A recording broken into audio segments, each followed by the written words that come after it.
এই শৰীৰটোৰ পৰা উঠিবলৈ কৈছে, জাগিবলৈ কৈছে, চৈতন্য হ'বলৈ কৈছে। ব্ৰহ্মাকে আদি কৰি যিমান জীৱ আছে সকলো মায়া সজ্জাত ঘুমতি যায় বুলি কৈছে। তুমিহে চৈতন্য সনাতন, ৰাম ৰাম ৰাম ৰাম, আমি অচেতন নীলকণ্ঠ যোগাৰ।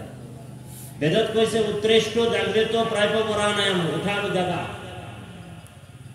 আমি যদি ৰাম নামটো উচ্চ কণ্ঠৰে লম, ৰাম নামটো যদি আমি উচ্চ কণ্ঠৰে লম, আমাৰ আত্মাটো অষ্টদল পদ্ম কমল ৰাজহাড়ৰ ৰজ্জু নামৰ ঠাইত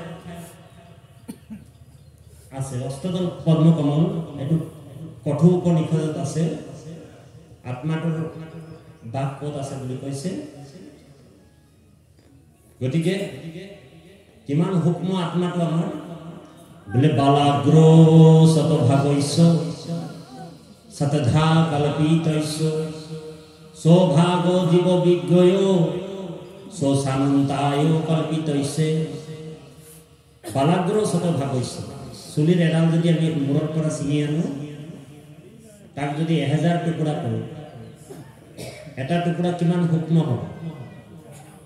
আৰু এটা টুকুৰা যদি আমি আৰু 100 টুকুৰা কৰোঁ, যিমানটো সূক্ষ্ম হয় সিমান সূক্ষ্ম আত্মাটো পৰুৱাটোৰ গাত যিমানটো আছে, হাতীটোৰ গাত সিমানে আছে আত্মা। গতিকে আত্মাটোৰ মৰণ নাই বুলি কৈছে গীতাত অৰ্জুনে।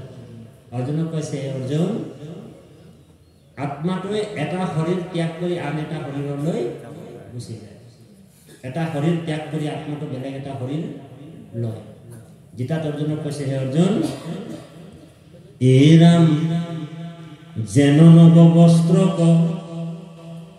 পুৰুষ পিধে আগ, পুরাতন বস্ত্র পাশে করে পরিত্যাগ।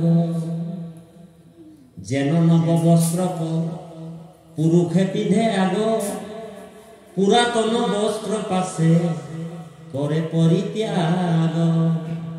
যেন যুগে তীর্ণ পাইলে ওই এড়য় অপর, জীবর দেহার জানা হেহি পটন্তর। জীৱবিলাকক, জীৱাত্মাবিলাক যেনেকৈ জোং এটাই এডাল তীৰ্ণ এৰি আন এডাল তীৰ্ণলৈ গুচি যায়, ঠিক আমাৰ যেতিয়া জন্ম জৰা ব্যাধি মৃত্যু হ'ব, এটা শৰীৰ ত্যাগ কৰি আন এটা শৰীৰলৈ গুচি যায়। মৃত্যু মানে এনেতো জীৱৰ গতিহে আছে, মৃত্যু গতিহে আছে জীৱৰ। সেইকাৰণে অৰ্জুনক কৈছে আত্মাটোৰ কথা চিন্তা কৰিবলগীয়া হ'ব। আত্মাটো কোনো কাটিব নোৱাৰে। নৈনম সিদন্তি শস্ত্ৰাণি নৈনম দহতি পাৱকম ন সৈন্য কেলেদায়ান্তাপি ন সুসয়তি মাৰতি। আত্মা কোনো অস্ত্ৰৰে কাটিব নোৱাৰে, কোনো জ্বলাব নোৱাৰে, বায়ুৱে তাক শুকাব নোৱাৰে। বাসাংসি জীৰ্ণানি যথা বিহাই নবানি গৃহান্তি নৰভূপৰাণি তথা শৰীৰানি জীৰ্ণা বিহাই নৈনানি সংজাতি নবানি দেহি। আত্মাটো এটা শৰীৰ ত্যাগ কৰি আন এটা শৰীৰলৈ গুচি যায়। গতিকে আমি সদায় আত্মাৰ বিশ্লেষণ কৰিব লাগিব আৰু ভক্তি কৰিব লাগিব। আমি 3টা বস্তু, আমি ভক্তি কৰিবলৈ হ'লে 3টা বস্তু ল'ব লাগে। এটা হৈছে নিৰ্মোহ হ'ব লাগে, 2 নম্বৰ নিস্বাৰ্থ হ'ব লাগে, আৰু 3 নম্বৰ নিস্পৃহা হ'ব লাগে। ভক্তিত আমাৰ কেতিয়াও স্বাৰ্থ থাকিব নালাগে। কিছুমান মানুহে স্বাৰ্থপৰ ভক্তি কৰে। কেনেকৈ স্বাৰ্থপৰ ভক্তি কৰে?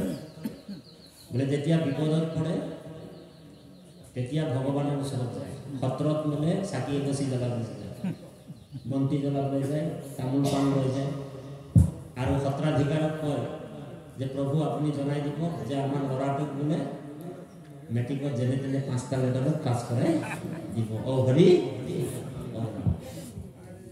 আমাৰ ভক্তিটো স্বাৰ্থপৰ। আমি নিস্বাৰ্থ হ'ব পৰা নাই।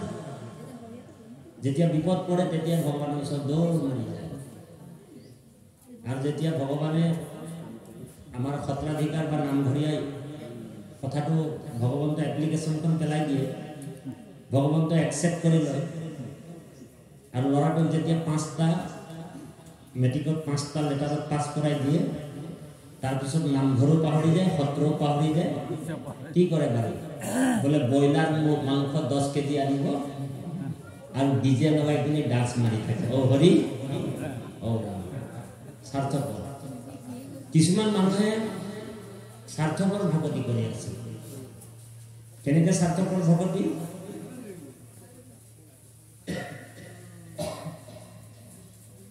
কিছুমান মানুহে ভগৱন্তৰ নামত 5,000 টকা আগবঢ়ায় নামঘৰৰ নামত 5,000 টকা দিয়ে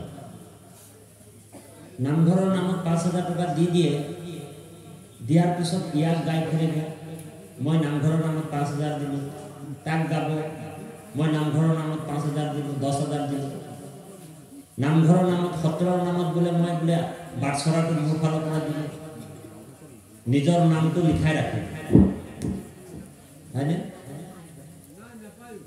ভগৱান কি ভিকাৰী নেকি ভগৱান কি ভিকাৰী নেকি আপোনাৰ 10,000ৰ কাৰণে ভগৱান ৰৈ আছিলে নেকি ভগৱান ভিকাৰী নহয় বোলে দাতা এক ৰাম বাকি সব ভিকাৰী দাতা এক ৰাম বাকি আমি সকলোৱে ভিকাৰী ৰাতিপুৱা গধূলি অকল ভগৱানক আমি বিচাৰিয়ে থাকো হে প্ৰভু মোৰ এইটো কাম হৈ যাব লাগে মোৰ এই প্ৰভু মোৰ ল'ৰাটো চাকৰি হৈ যাব লাগে অকল বিচাৰিতে গৈছে খুজুতে গৈছে গতিকে আমি স্বাৰ্থপৰ ভক্তি কৰিব নালাগে আমাৰ ভক্তিত নিস্বাৰ্থ হ'ব লাগে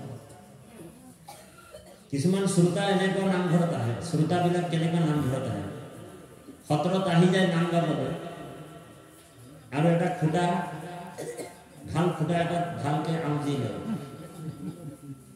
আৰু এইফালে নামাচাৰ্যই নাম গাই থাকে নহয় আমাৰ প্ৰভুজন নাম যেতিয়া গাই থাকে ধুনীয়াকৈ টোপনি এটা যায় খুঁটাটোত বহি বহি বিষয় ভোগত থাকে তো ভগৱানে কৈছে যে তুমি যদি বিষয় বাসনা এৰিব নোৱাৰা তেনেহ'লে মই তোমাৰ বিষয় বাসনা এৰাই দিম ৰবা অলপ দিনৰ পিছত 32টা দাঁতে ঔ হৰি ঔ ৰাম কৰি লৈ যাব 32টাই লৈ উঠাই লৈ যাম মই বুলি কৈছে ভগৱান এতিয়া তই মাছ মাংস চুবাই খা এতিয়া কি ক'ব জানেনে বাপজন বোৱাৰীজনী ক'ব এই বোৱাৰী বোলে এতিয়া বোলে মাংসৰ বাটিটো যদি বোৱাৰী আনি দিছে বোলে মাংসৰ বাটিটা বোলে মাংসকেইটা বোলে উঠাই লৈ যোৱা বোলে জোলটা দি দিয়ে বোলে ঔ হৰি ঔ ৰাম বোলে তথাপিও জোলটো ৰাখা চলি আছে এনেকুৱা যদি আমি বিষয় বা ভোগত লিপ্ত হৈ থাকিম অন্তিম সময় দিব তেতিয়া আমাৰ কল্যাণ হ'ব নেকি ভকত হ'বলৈ হ'লে আমি ভগৱন্তৰ কথা শ্ৰৱণ কৰিব লাগিব সাত্বিক আহাৰ গ্ৰহণ কৰিব লাগিব বৰ ডাঙৰ তাৎপৰ্য কথা আহাৰ শুদ্ধই সতশুদ্ধি বেদে কৈছে সাত্বিক আহাৰ খাবই লাগিব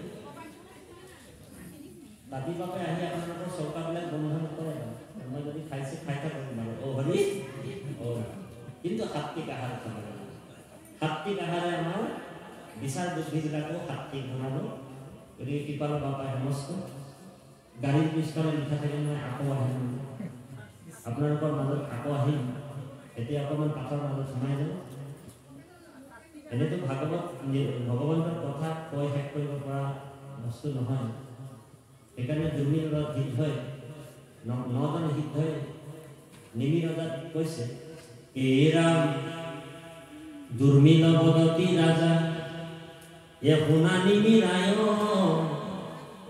ঈশ্বৰ কৃষ্ণৰ জন্ম লে কৰ্মই আছে যত শতকোটি জন্মে কোনে কহি পালে অন্ত সহস্ৰ বদনে যদি বোলে কহন্ত অনন্ত হাজাৰটা মুখত যদি অনন্ত স্বয়ং ভগৱান নিজৰ মুখতে যদি তেওঁ নিজৰ মুখত হাজাৰ হাজাৰ বাৰ যদি কৈ থাকে তথাপিও বোলে কৃষ্ণ নাম কৃষ্ণ জন্ম কৰ্ম লীলা ৰহস্য শেষ কৰিব নোৱাৰে বোলে ব্ৰহ্মাই বোলে 4খন মুখত নিৰন্তৰ যদি কৃষ্ণ কথা কৈ থাকে অনাদি কাললৈকে তথাপি কৃষ্ণ কথা কৃষ্ণ জন্ম লীলা ৰহস্য কৈ শেষ কৰিব নোৱাৰে বোলে ব্ৰহ্মাই যদি 4খন মুখত নোৱাৰিলে ভগৱান নিজে হাজাৰটা মুখত নোৱাৰিলে তেনেহ'লে তাতি বাপে এটা মুখত কিমান কৃষ্ণ কথা ক'ব ঔ হৰি ঔ ৰাম গতিকে মতি অনুসাৰে আপোনালোকৰ দুই এটা কথা আমি আপোনালোকৰ ব্যাখ্যা কৰি দিম এতিয়া আমি বহুত দূৰলৈ যাব লগা আপোনালোক জানে 7 ঘণ্টা ৰাস্তা গতিকে আমি বিদায় লম আপোনালোকৰ মাজৰ পৰা আমাৰ পৰম শ্ৰদ্ধা বাপজনক আমি আগভাগি আগবঢ়াই নিবলৈ কৈছোঁ আৰু এই মহান আসনত এজন পাঠকী আহিব বুলি আমি ভক্তিপূৰ্ণ সেৱা জনাইছোঁ আৰু কোনোবা দিন আহিলে আপোনালোকৰ মাজত বিশেষভাৱে আপোনালোকৰ লগত ভগৱন্তৰ কথা শ্ৰৱণ কীৰ্তন কৰাৰ